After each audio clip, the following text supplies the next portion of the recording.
Pasivaikščiosiu, parodysiu, kas nėra matę galbūt aukciono aikštelė kaip atrodo. Tai va, mašinų, begalė iš visų pusių. Ten pačiam gale aikštelė yra didelė, tai ten mašinos, kur dar tik bus ruošiamos išstatyti pardavimą, o čia jau sustatytos, kurios parduodamos, bet ne visiems nustatytos taip pat yra pardavimo datos. Pažiūrėkit, aikštelė tikrai nemaža. O štai čia palei tvorą sustatyti motociklai šitoj eilėj, RV, vandens motociklai, keturračiai ir taip toliau. Šitoje vietoje aikštelė taip pat yra mašinos sustatytos, jau ruošiamas nuotraukom.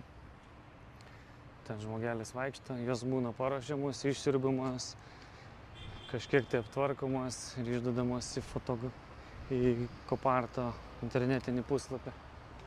Va ten va tvarko.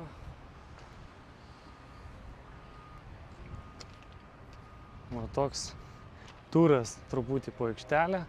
O čia šitoj vietoj prie tų didžiųjų forkliftų laiko geriausias mašinas, brangiausias. Tai kaip matot, Lamborghini, Rolls Royce'ai, McLarenai, Ferrariai ir taip toliau.